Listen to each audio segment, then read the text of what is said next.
Today, I have a very special guest, and she is honestly such a blessing to my life, but also to so many here in Orlando. And she's the co-founder of Hi Hello Labs and Hi Hello Co. And she is super creative, has great ideas, just like literally like the brain of a lot of things, always has the vision, and is so encouraging too. So like there's something about her presence and just like a peaceful, encouraging, I'm not gonna say energy, I know it's the Lord, but fully about you. And I'm just so grateful for you. And thank you for saying yes for being a part of Beauty Works podcast. Well, thank you, Elizabeth, for having me. I am so excited to be here. I've obviously loved your show ever since we met you over a year ago. I was just like, oh my gosh, this girl has a gift on her life. And we want to be a part of that in any way. And so I am so excited that we get to partner with you creating your content here, and just excited to see where you're going to continue to grow. Thank you. Honestly, I say this a lot, but like you are an answered prayer to me, and like God knows that like I was doing this by myself, and then like we crossed paths, and it was just like you're like, yes, let's do it. I was like, what? Like it felt like I was Beyonce getting an award at a Grammy. Like it was like one of those moments that it's like, oh my God, it's like I hit like a really big thing for me. Awesome. And for someone else that like maybe their dream looks different, but I feel like you sometimes go through discouragements and things like that. Yeah. But I feel like having people that like God sends your way to remind you like you're still called. I see it. And I think too the importance, and just kind of want to honor you, like the fact of being ready, like this speaks to your integrity, I think, and to your character of like being ready in and out of season. Like you had no idea this was going to happen. You had no idea what Carlos and I were thinking about after we met you and like seeing your content, but it was your diligence. It was your work. It was your, like I said, integrity and character of putting your heart into what you were doing, no matter the audience, and then us being able to look at that and go, oh my gosh, yes, we want her to be a part. And so I think too, an encouragement, like you were saying, to everybody who's like, if you have a dream, you're working on it. Like I think work on it as much as you can and as diligently as you can, because you never know who's watching, you know, and your time will come. And if you're waiting for the door to open before you put your hands to it with excellence, then you've already missed it. Like start doing it now, in the messy, in the hard, in the hidden. And then when the time comes, you'll be ready to receive that opportunity. Yes, that's so good. And thank you for that encouragement. Because I think that's how it is. It's like, we really think like we need that platform, or we need someone to recognize us to do stuff. But it's like, do it with what you have. And that has been like God always telling me like, Liz, like this is what you have right now. Exactly. This is what you're going to do. Yeah, and be faithful with that, right? And then you can be trusted with more. Yeah. So it's little by little. I love it. You see, she's already preaching. She's already encouraging us today. I will talk for hours. So for those that don't know you, what are you passionate about? What brings you joy? Yeah. So, oh my gosh, a lot of things bring me joy. Like you mentioned, I am a co-founder here at Hi Hello Labs, and Hi Hello Co. And that is, my husband and I call it a creative house. His and her creative house. But we initially started this project as Hi Hello Co., which is we do corporate gifting and branded merchandise for different clients. And then we expanded into the media and content creation, and kind of creating this studio and this beautiful space in Orlando that we felt was needed here in the city. A lot of our my husband's been in media for over 15 years now. And they were always having to go outside of Orlando to find spaces that felt complete or up to par with cities like Miami or LA or Atlanta, New York, all these different places. And so we really wanted to offer something for our community here. And so that's where Hi Hello Labs was born. But I am a wife. I am a mama to 3 precious kids. They are like in their summer Ninja Turtle vibe right now, just all over the place. They're so precious. But they're so cute. We're so happy. We're officially out of diapers. So my youngest is 3. She's the princess of the house. And then I have a 6-year-old and an 8-year-old boys.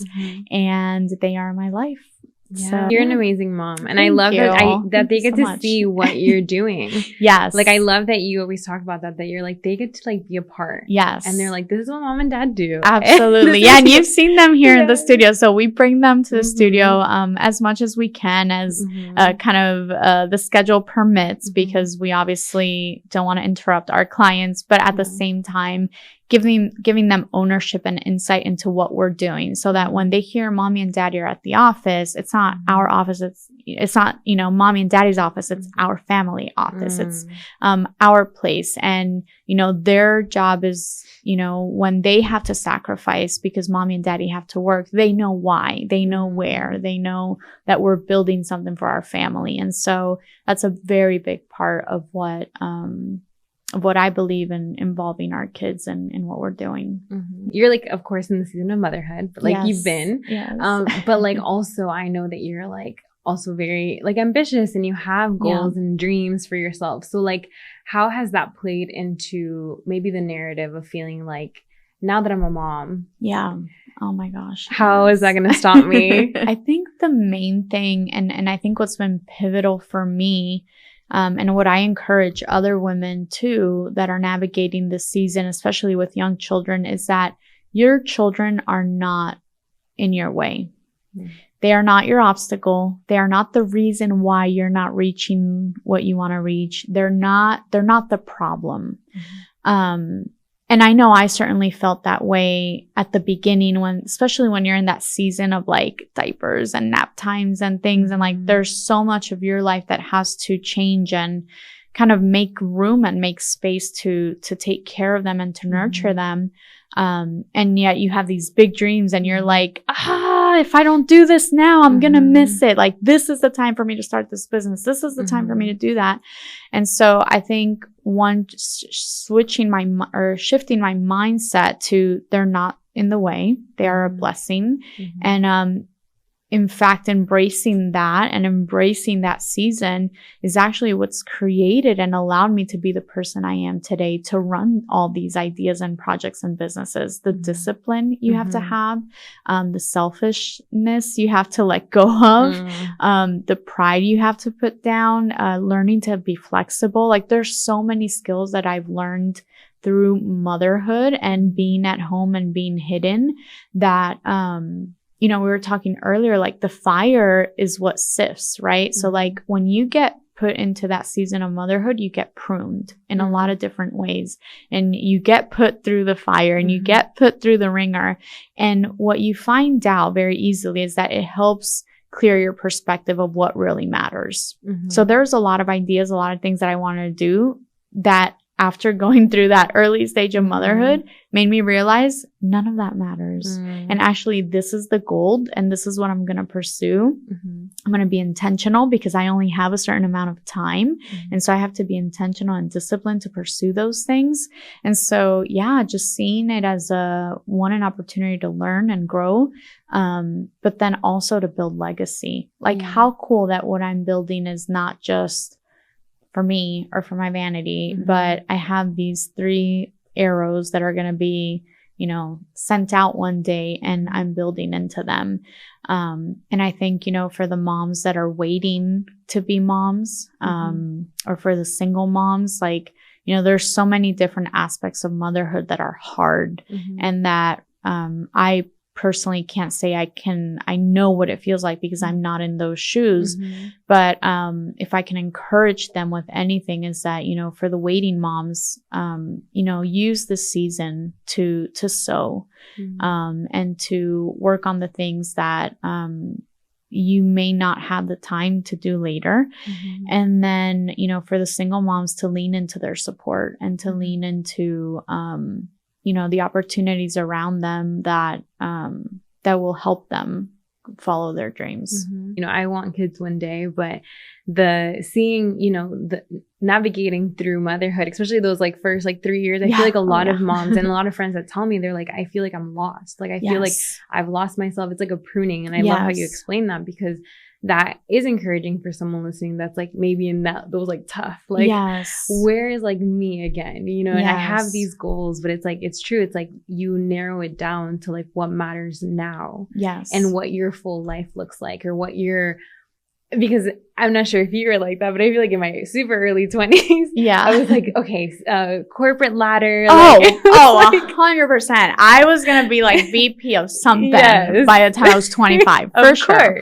You have like your list of things that you're going to do. And then it's like life happens, things shift and change. And then I'm sure like then in motherhood, it's like then it even shifts more. So it's like your goals or visions or the kind of the idea of the life that you were going to have, it changes a little bit. For sure. So how have you been able to navigate that? Yeah. One of the things that I love is Lisa Bevere. She's a big author and Christian women's minister. And I love her ministry. But she said one thing one time that was like, you're not that powerful that you're going to blow God's plan for your life. Like, the beauty, the mercy of God, the friendship of God is that he knows your heart. He knows your dreams because he put them in you. The ones that align with his purpose, right? Because we have a lot of dreams and a lot of things that are good, but they're not God. And we have to learn to discern those things.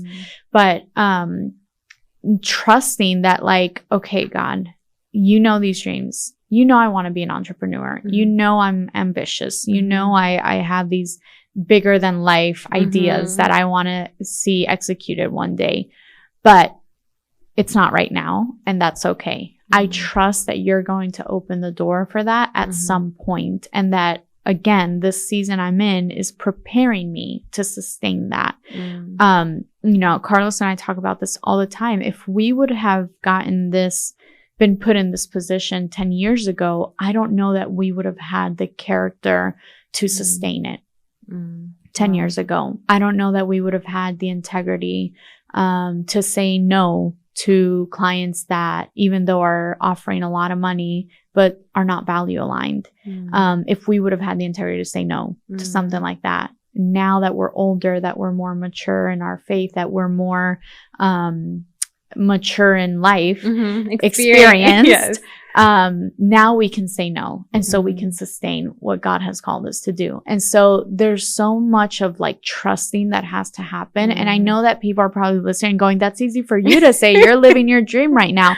But I wasn't always living my dream. 8 years ago, I was not living my dream. 6 years ago, I was not living my dream.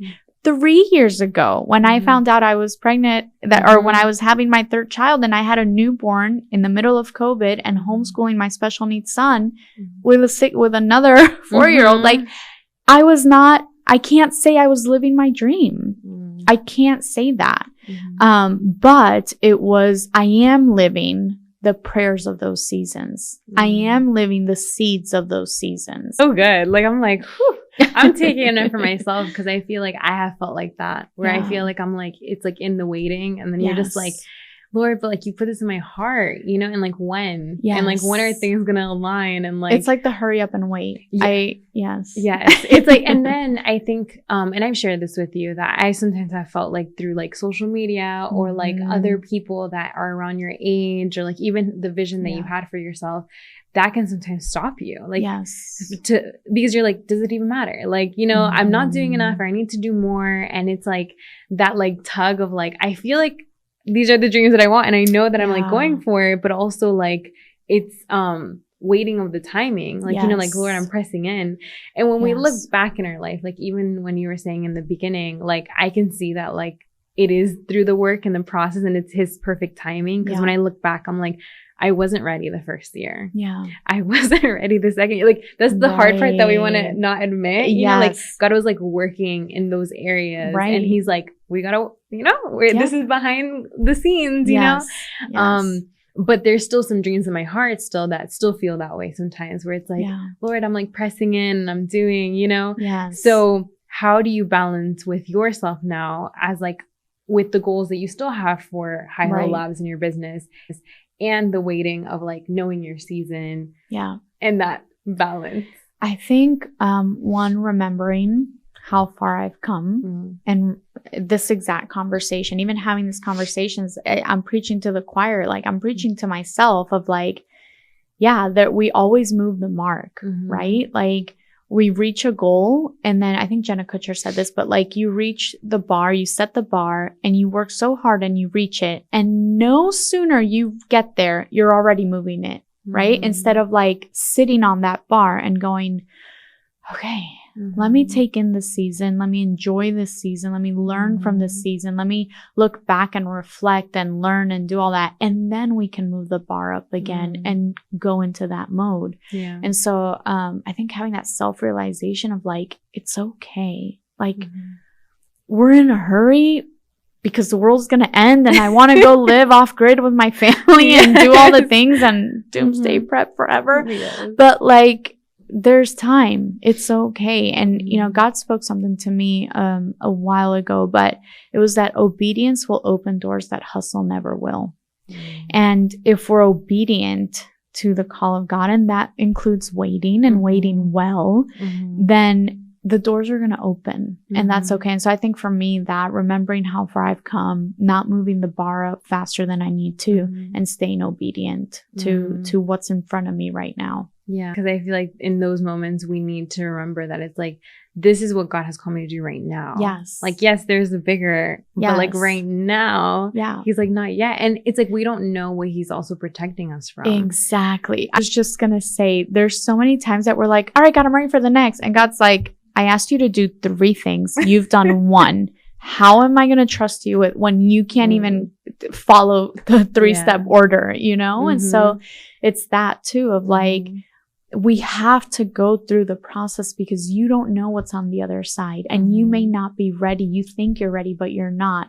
One thing I've learned in business, I've always been a people pleaser and I've always had a very thin skin when it comes to, you know, feedback, criticism, whatever. And, you know, you're not going to please everybody. And that's been a huge lesson I've had to learn as a friend, as a business leader, as all sorts of things, as a boss. Like, I'm not going to please everyone and I need to be okay with that. And I also need to develop the maturity and the emotional maturity and intelligence to understand that not everything is personal.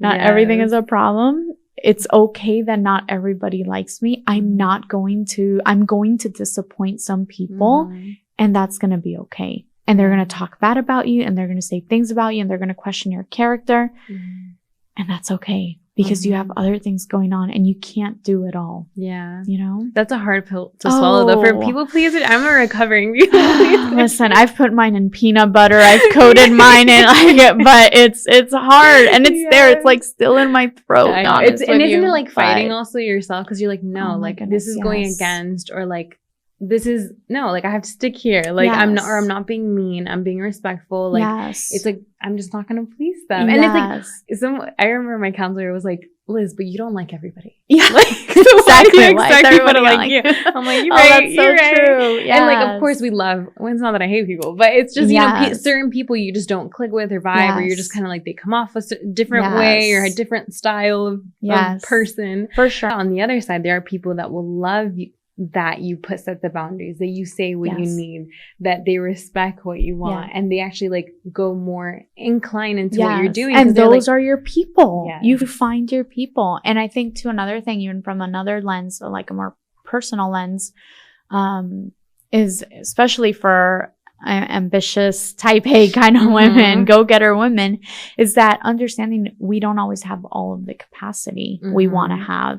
Yeah. I don't have the capacity I had in my 20s to take on 20 different tasks and execute on all of them flawlessly and, you know, do it on 3 hours of sleep. Yeah. I do not have that capacity at 36 years old with 3 kids and a husband and 3 businesses. Like, I can't. I want to. In my mind, I do. But physically, I do not have that many hours in the day. And so having to say no, or not now to dreams and projects and things that I want, that's very hard as well. What has shifted from maybe like your early 20s of what you wanted to now? Like, what do you value right now? Definitely learned to redefine success. So like you said, you know, in your 20s, like the corporate ladder, success to me in my early 20s was definitely like the high paying title, job, all of that, marrying the trophy husband, like having the perfect kids with the white picket fence and like having it all. And now it's interesting. I think my definition of success is peace. And I think peace being knowing that I'm in the will of God. Health and wellness is huge. There's no point in trying to achieve things if you're going to lose yourself in the way.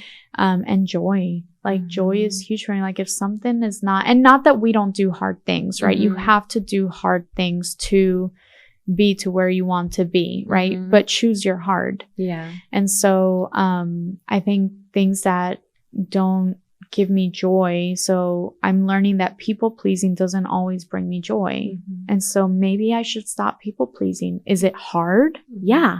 But it no longer serves me, right? Spending time with my children and having the time to prioritize them, that is success to me. And so I think that's been the big thing that has shifted. I think also in my 20s, and I know we kind of had a little offline conversation about this, but like in my 20s, I was so in my masculine, like my go-getter, and I'm totally in my like soft girl era right now. Like I just want to be a mom and nurture. And even at the office, like investing in my team, investing in our space and our clients, like even the way I'm sort of handling myself, like, it's okay. Yeah. It's all right. There's time. We've got all the time in the world. Like, we don't have to be in this constant pursuit because as a woman, that doesn't serve me. It's going to burn me out and it's not going to serve me or anybody else around. And that's something that I am struggling with for the longest. And I think that's where the conversation sparked because I definitely hear like the things that you share. Like I know even though I'm 27, like I still right now in this season, I do want peace. I don't want to feel exhausted or burnt out or like get to the place every time where it's like, oh, another like pause. Like I need to take like another reset or it's like, you're just always going on that like go. And there's a part of like, also the people that you have around you and the people who are like getting to know yourself, finding like your voice again, where you're like, this is where I'm going. This is what I want.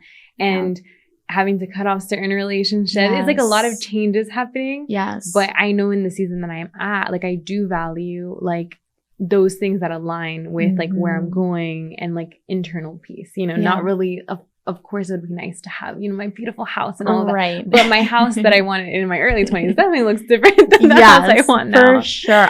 Carlos jokes that I'm a city girl in a farm, trapped in a farm girl, or a farm girl trapped in a city girl, because I'm like, I genuinely want to go and just buy land and live off grid and like have my kids and learn how to make bread and do all the things. But then like I hate lizards and we live in Florida and that's not going to work out. I can't even have like cilantro growing because that's not going to work out for me. But it's different. It's different. And I think we have to give ourselves permission to allow ourselves to change our definition of success. I think that's huge. Like, who cares if you pivot again this year? Like until you find that I started so many businesses and side hustles before I landed on Hi Hello. It's actually embarrassing. It's like cringe. Like, what did you do? Oh my gosh. I had a blog at one point. I had a nonprofit that we worked against human trafficking, which is awesome though. That was definitely a God thing. And it still runs today under the leadership of somebody else. We're still have safe homes around the world. Like it's amazing. I love that I got to pioneer that. That was a privilege. But at one point, like I had a blog and I wanted to teach, like manners, like manner class, like etiquette classes for kids. And I did that for a little bit. And then like, there's so many different things that I put my hands to that I wanted to do. I had a blog on like hospitality and the power of, being in your feminine at home and all of that. And like, it wasn't until, Hi Hello Co. And I remember a friend told me, she's like, I feel like this is the puzzle, that like, this is the piece that is going to unlock everything. And she was right. Like it was like, okay, this was a thing. And, but, you know, allowing myself to pivot instead of going, oh, another failed idea, another failed business, another thing I didn't see through, another thing I didn't finish. Like, it just wasn't the time. It wasn't the thing. And instead, I could have either camped in dwelling in failure, or I could have been like, all right, pivot, pivot until I found what was the thing that was going to work. Yeah, that's really good, because I think that is what your 20s sometimes is sold as, like, you have to have it all together. You should be traveling to Europe with all this money. Like, half of those people, like, don't have the money for Europe. They like, do not have Europe money. They're sleeping on, like, hostel. Like, guys. But, like, you gotta say, like, it's like social media and all of that. And also it's like, you see people living a dream, like the very small percent of people that are very successful in their 20s.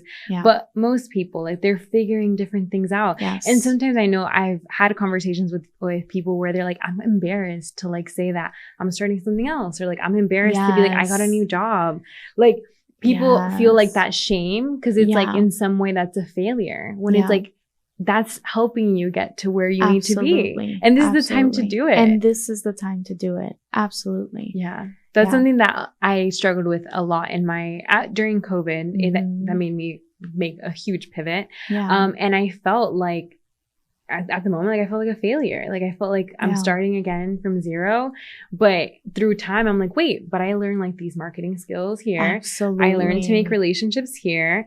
I know how to make like art and stuff. I know how to edit videos. Like, all these things that I had learned and these connections that I had made, that at the end of the day, it wasn't for nothing. Exactly. And that's the thing, right? You have to look at everything in your life as, you can choose to see it either as a lesson or as something you're just going to choose to throw to the side. But there's a lesson in everything you put your hands to. Yeah. Especially if you do it with excellence.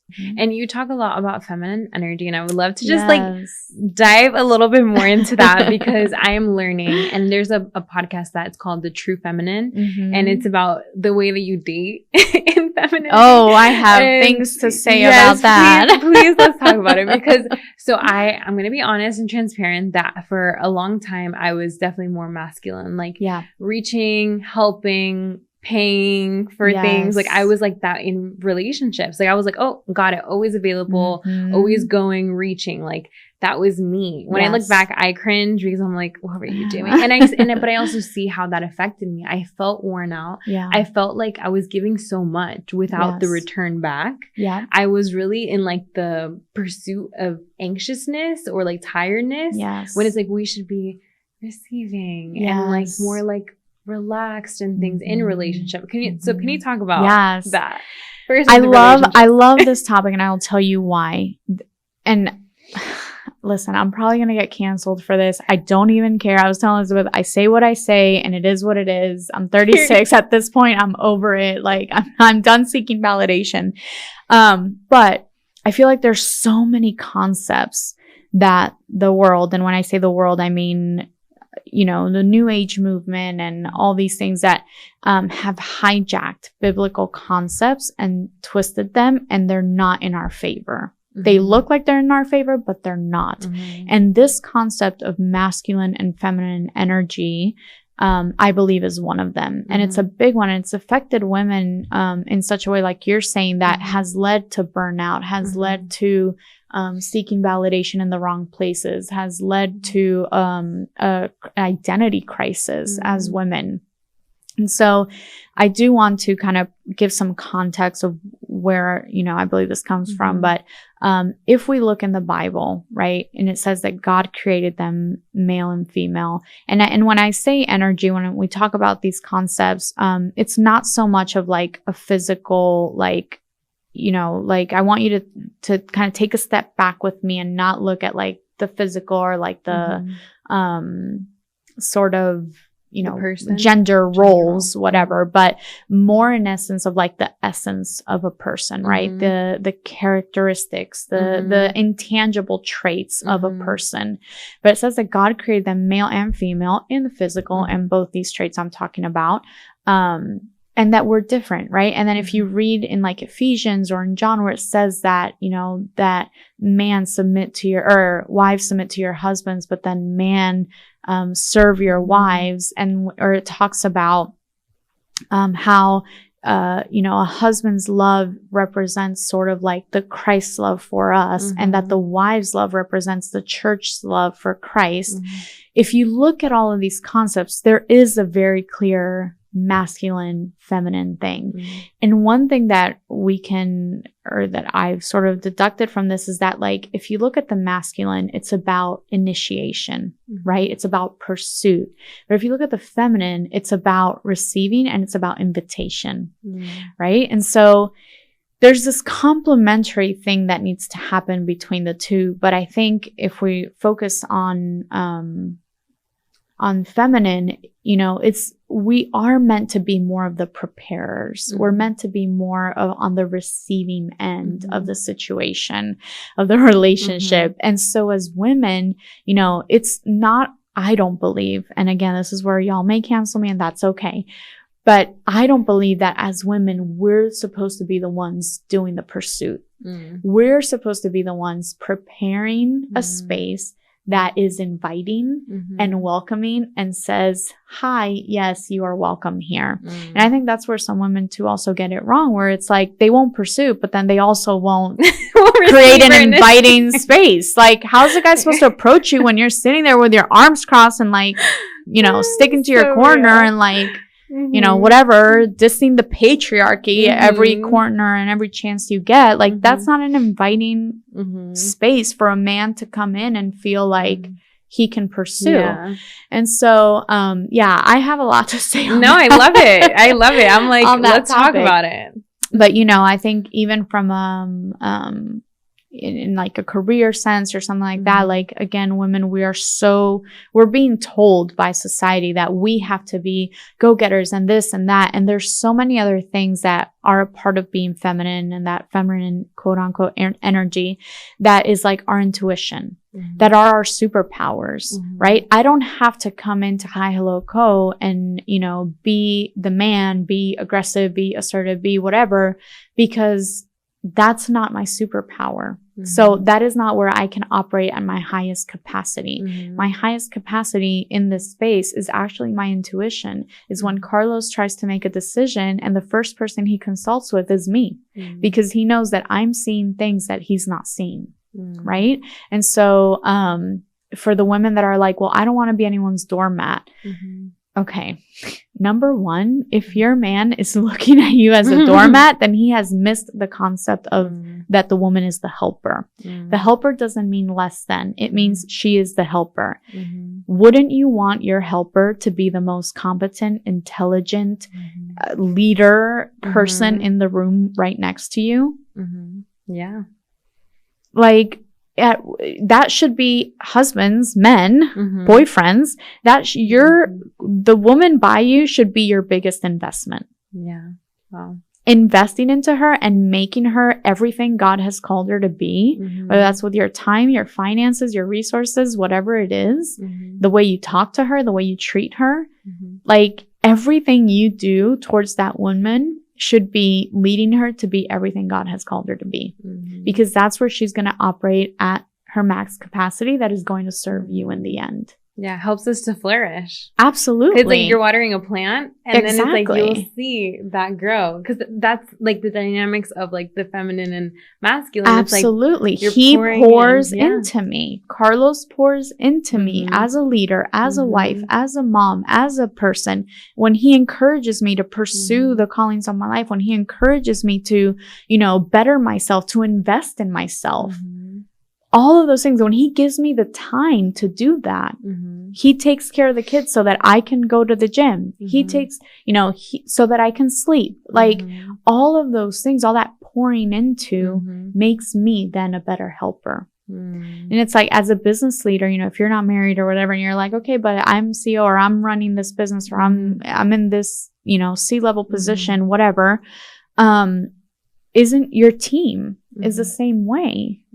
Like if we don't invest in our team, how are we going to get anything back? Yeah. So, you know, that investing into that person next to you is huge. Yeah. And then as a woman, being able to receive that, Yeah. right? That you're not less than because you get poured into. Mhm. You're not less than because you ask for help. Yeah. It actually makes you stronger, makes you a wise steward Mhm. of you. Yeah. And being able to like go farther as well. Absolutely. Like, because it's like when you're burnt out, you can't really give it. When you're not can't taking do the time or you're not resting. So it's like, Mhm. instead of trying to take on, like, at least what I see a lot, and even I've had those like discussions of like, when you want to achieve or like being your quote unquote masculine or Yeah. having to like be heard when you're a certain way. It's like, no, you can just be yourself, and you can just be like, I don't have to be more of this Right. in those spaces. And it's Right. like in relationships, I love how you shared that. It's like the pouring into, but also then maybe a guy's listening and it's like, okay, well, so he's pouring into you, but like, what are you doing for him? So, You're going to have the most incredible helper by your side. You're going to have a woman that is going to champion you, that's going to respect you, that's going to admire you, that's going to push you to be the masculine that you are. You think the greatest need that men have, I will tell you, and I will put this on paper, go on the record with this. The greatest need that men have is to feel respected and to feel like they are the leaders. I don't care who you are, what you say, the core is that. Yeah. Nothing will break a man down more than a woman next to him, whether it's his wife, his girlfriend, his mother, his anybody, making him feel emasculated. Yeah. Nothing. I can bring my husband down with my words. And that is the power of a woman. I don't have to raise my voice in an argument. I have to have good arguments and I have to say them confidently. Yeah. That's all I need as a woman I don't need brute force to bring my husband down. And so, what you get in return is an excellent helper, which is exactly what God intended you to have. An encourager built in to you. So good. And someone that wants to see you win. Yeah. Yeah. Because as much as like I am for like empowering women and all of that, but I do think it's like we work hand in hand. Like I want to see great men that are leaders and like our head. Like I believe in that. Like who you submit to. And I know that's a triggering word for a lot of people in this generation, but you will submit to someone that you believe and believe in the vision, believe in the calling, and that you know that is like they're taking you somewhere. Yes. Like you will easily be like, yeah, where are we going? And it's like a team effort. It's not like you're owning me, you're doing this. You know what I mean? Like you're leading me. Like I trust that you're going to lead me because I know like the time that you've invested, how you've shown me in like your more gentle side of how much you care for me, that I will willingly do that. It's not going to be a force. And I think you said something interesting, that word submit triggers a lot of women. If that's you listening and you're like, yeah, that word, I'm like triggered by I'm offended by the word submit. Let me tell you something. Let me challenge your thought on what submission means. I really believe that submission means protection. And we don't like to see it that way because that's not what's controversial and cool and it's not sexy. But I really think submission is protection. When I choose to submit to my husband, I am under his covering. I'm under his protection. And can you just for a second put yourself in his shoes and what that means for him? The responsibility he carries to care now for those under his submission. That I don't want that on my plate. I don't have the capacity to carry that on my plate. That's a big role to be in. And that's why, I think a lot about single moms. As a special needs mom, I know a lot of special needs moms or single moms. It's just unfortunately the nature of, again, I think men have a harder time with that nurturing, accepting, accepting change is not their superpower. And so moms tend to be the ones, there's a lot of amazing super dads that are single dads and are special needs dads. And I know some personally that are like, man, hats off to you. But if you were to ask at least the single mothers in my life, a lot of the single moms, perhaps in your life, if you were to ask them if they would prefer to have somebody next to them to help and to partner with in their journey, I can bet my bottom dollar they will say yes. Because we are not meant to carry that load by ourselves. And I think that's why, you know, in the Bible says that true religion is caring for orphans and widows. Like, we are not meant as women to carry that load, to carry that responsibility of being the protector, the provider, and all the things at the same time. We're just not. We're not built that way. And this is not to say that, you know, the woman can't make more than the men. There are seasons. You need to do what works for your family. But there's two. Yeah. Even if you're in a household where you're the breadwinner, you have a helper. There's two of you. You still are under that protective, that submission, that covering. And that's that covering is not just physical. It's spiritual. It's emotional. It's mental. Having someone to share that mental load with, that's submission. Yeah. And so for someone that's like, wow, how do I get someone like that? How do I get that? Pray that man in. Pray. I remember I wrote letters to my husband before I met him. So I did this idea. I kept this journal, for a long time, for like 3 years, where I would write letters to my husband.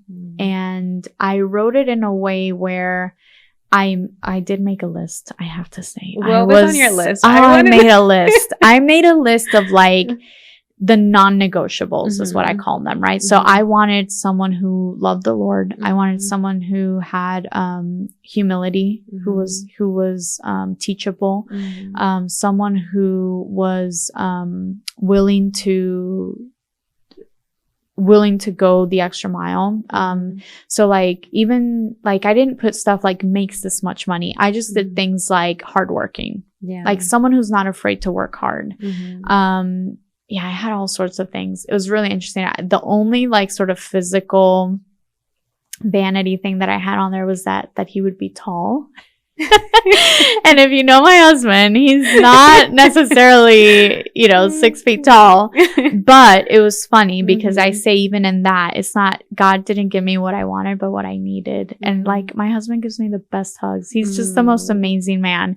But when I wrote letters, I wrote it as if my husband was already all those things. And it's funny because when I met Carlos, he did have all of the non-negotiables, but there were things that he grew into. So like one of the things that I wrote was like, I want a leader. Like I want a man who will be like alpha man leader. Like I love me a good alpha man. And when I met Carlos, it was interesting. He wasn't in that position yet, but I saw the potential of leadership on his life. And so there were things that we grew into together once we were married. But yeah, I would say pray. I would say put yourself in the environments where you're going to find those people. Like if you want a man who's godly and who's this and that, sis, he's probably not going to be at the club at 2 a.m. Like I hate to say it, he may be, but that's probably not where he's going to be, like put yourself what you, put out again in that feminine, what space you're creating, what type of invitation you're creating is what you're going to attract. So if you want a man that is respectable and this and that, then you also have to be those things. Respect yourself. People may hear that and go, oh, that's so like 1990s. Like that's such a archaic way of thinking, but I think there are some timeless concepts that, go through and like you attract what you are and who you are. But I love how you said that you can kind of grow together in that, because I feel like I'm in the season of like, I worked on myself, I'm healing, I'm growing, but I still have a long way to go. Like, we all do, right? Yeah. So it's like, but I feel like preparing those pockets where it's like, I know what I'm bringing to the table and certain things. I have like certain values that I'm looking for. And also that like, I'm so big on that. Like, I think where like kind of building the life where you can, not that you're going to run into them. I mean, right? You could run into them there, but it's like, doing the things like having a full life for yourself where it's like, it's allowing that person to be like, this is all that I have and this is all that I'm doing. And I feel like that's attractive to someone when they're like she's going after her goals. She's working on her mental, physical. She has friends. She has a community of people, because that's what I look for in guys too. Exactly. It's like, who are your people? What do you have going on? Like, what are the things? And it's not that the number of how much they make, but I love how you said it's like hardworking, like tangible, like things that no one can take from you. Hard work is who you are. Just having discipline or having integrity, no one can take that from you. But the job things, life happens, things change, you know, and so that's always something, just a note for someone that is maybe making their list and they're like, let me put all the vanity metrics. Yeah, for sure. And like you said, being able to see beyond what you see in front of you, right? I always ask God, let me see him how you see him. Like, how do you see Carlos? How do you see my husband? How do you, even when we were dating, like, God, who do you see? Who is this man? What is he really about? What are the plans you have for his life? Because I need that vision. Like, I can get behind vision. That's fine. He's, you know, video editor, making whatever. That's fine. What's the vision on this man's life? And when I saw that, I was like, oh, this is a man I want to follow. Like you were saying, this is a man that's going to take me places, and not thinking like number this or that, but like the type of life I want to build, the type of father I want for my children, the type of man that when my kids leave the house, I want to grow old with. Like that is, I'm in for that. That's good. I love that. For someone that wants to be more in their feminine, because I know we were talking about that, and to feel more empowered by it versus defeated. How can someone kind of like walk in that? What are maybe some practical things that you can do? Practically learn about what is true feminine energy, quote unquote. What does God say about being feminine? How does God define a woman? And really dive into that and challenge that in yourself. To practically giving yourself permission to be those things, especially if you've been in your masculine for a long time, if you've had to be the provider, if you've had to be in charge and on top of everything at all time, maybe add some more rest into your calendar, maybe say no more.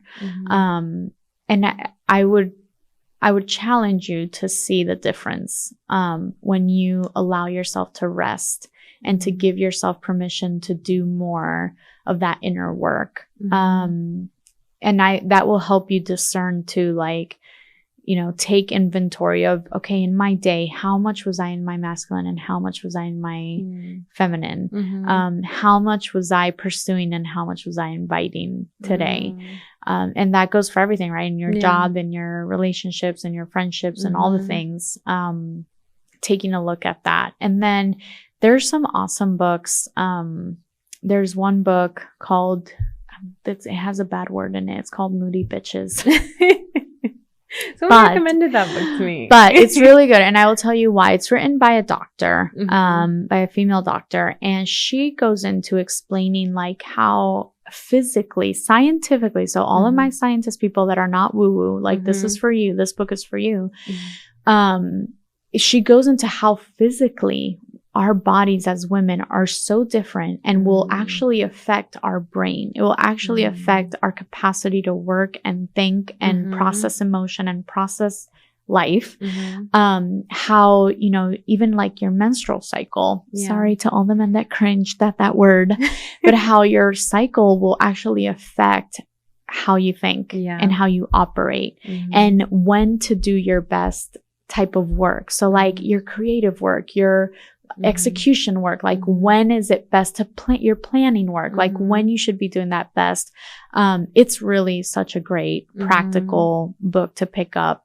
It's a little bit wordy because again, it's written by a doctor, but I highly recommend that book, practically speaking. No, I definitely need to check out that book because I feel like it's true. It's like realizing your capacity and also hormones that play into it, lifestyle, environment, other things, factors that maybe we're missing versus of like when we can really be in our best self, you know? And investing in yourself. You're like, you know, you're not going to get to a different place doing the same things you've been doing. And so as women, we need to be okay with investing in ourselves. Like men have no problem doing it. And maybe that's a masculine thing. I don't know. But like men have no problem investing in the gym and this and that. And not from a vanity thing. Because I know women invest in like our lashes and our hair and our thing and the pedicure and the manicure. But like, no, really investing in who you are as a person. Whether that's getting a life coach. Whether that's, you know, investing in books or an app or a, you know, prayer app or a calming app or whatever. Like really investing in the things that are going to set you up. Self-care is not a pedicure. Okay. Self-care is building systems in your life, consistencies in your life that are going to sustain health and wellness long term. That's true self-care. Yeah. That stuff is like also in community, because sometimes investment means us, because I know a lot of women that are wearing multiple hats that they're like, I feel like isolated. I feel very alone. And sometimes that investment is through community. Absolutely. Is through finding like your joy and your spark that's outside of just the physical, because we can invest in this, but this goes away. But internally, things that are edifying, that bring life to you. That's why I love, shameless plug. She didn't ask me to talk about this, but like that's why I love what you do with She Cultivates. Like if I was single in my 20s, I would be all things She Cultivates, because that is exactly the type of feminine energy we need. Like women together, community, gathering every month. You get to do something fun, something new, something to learn, something to invest in yourself and something to like, that is the type of place. If you would ask me, Caro, what would you have done earlier or younger, like advice to your younger self, I would say I would have invested in myself more, and I would have done things like She Cultivates, and I would have given that the importance that it truly merits, that you don't think it matters, but it does matter 10 years down the road. Well, thank you for saying that. Sign up for She Cultivates. We love our girls, and we could definitely come. But I agree, because I think that my community, the people that I've met, and even the self-development that I've done these past years, and I am single, so I have to say that if I maybe was married, maybe it would look very different. So I can't say that that's why, you know, but I know I've been gifted this season, you know, and so in my season, I feel like I've been able to like learn and grow and like heal through things that hopefully, and praying that like that will help me in like later seasons, you know. That's like the seeds that I'm sowing right now. And if you're single, you know, doing those things now and seeing it as like a gift that you can have the time and the space of being able to meet as many people and make best relationships, because my friendships are like such a blessing, and they have been such the support that I need through good and bad seasons. And also that accountability and like, you know, things like that. But also if you are in a different season of either dating, relationships, or married, it's like, those are still things that, as you're saying, you can still add to your life. And invest in, no matter in what season. You're always going to need that. No matter what season you're in. I love that. Thank you for encouraging us. I love this. Thank you for having me. I feel like we can talk for... No, I feel like this could have gone on for a long time. I don't even know how long it is, but I'm just grateful for... It's almost an hour. But just any last thoughts or encouragement for our listeners? I would say you can't go wrong with pursuing God. And so put God first and everything else will fall into place. Yes. I love that. Seek first Him and everything else. Yes. Thank you for that, Caro. And how can people connect with you? And so you can find me on Instagram. Personally, it's long, Carolina Diplan Flores. But you can find us at Hi Hello Labs on Instagram. Yes, definitely check them out. I will put all their information in the show notes. And I just love this conversation. I feel like I feel refreshed and renewed and encouraged. And if you did as well, make sure to share it with a friend. Share it and let us know that you listened to it. And make sure to leave a review. And I will see you guys next week.